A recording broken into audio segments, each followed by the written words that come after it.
राधे राधा। क्या आप जानते हैं कि रामायण के प्रथम से चतुर्थ अध्याय में रामायण के कुछ ऐसे बेनिफिट्स मेंशन है जिन्हें जानकर आप शॉक रह जाएंगे कि क्या ये सत्य है। तो चलिए जानते हैं कि ऐसा क्या लिखा हुआ है जिसका मानना हमारे लिए इतना मुश्किल है। तो रामायण के प्रथम अध्याय में ऐसा मेंशन है कि चैत्र, माघ और कार्तिक मास के शुक्ल पक्ष में अगर हमने नियमित रूप से रामायण को 9 दिनों तक सुना तो ना ही सिर्फ हमारे को स्वर्ग की प्राप्ति होगी बल्कि हमारे सोल को, हमारी आत्मा को मोक्ष की प्राप्ति भी होगी। और इसको वैलिडेट करने के लिए, इसको सहारा देने के लिए द्वितीय, तृतीय और चतुर्थ अध्याय में ऐसी 3 अलग अलग स्टोरीज का मेंशन है जिन्हें सुनकर, जिन्हें पढ़कर हम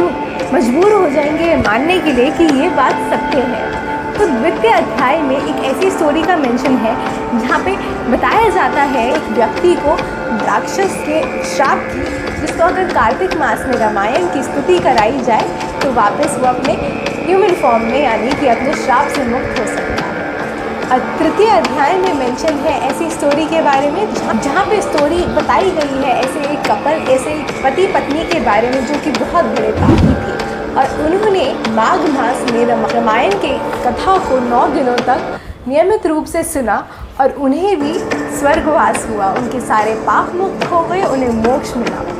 और ऐसे ही चतुर्थ सर्ग में मेंशन है चैत्र माघ की कहानी के बारे में, जहाँ पर एक व्यक्ति जो कि बहुत बड़ा पापी था वो एक बहुत सुंदर मंदिर में चोरी करने को गया था और वहाँ पे प्रस्तुत पंडित ने, जिसने उन्हें चैत्र माघ में रामायण का ज्ञान 9 दिनों तक सुनाया और उस चोर का, उस पापी का मन पाप से मुक्त हो गया, उसे मोक्ष की प्राप्ति हुई और वो एक सुंदर व्यक्ति बन गया। यही थी कहानी रामायण के एक अतुल्य बेनिफिट की, जो कि रामायण के प्रथम अध्याय में मेंशन है। इसी प्रकार रामायण और महाभारत आदि इंडियन स्क्रिप्चर्स और इंडियन हिस्ट्री की कहानियों को,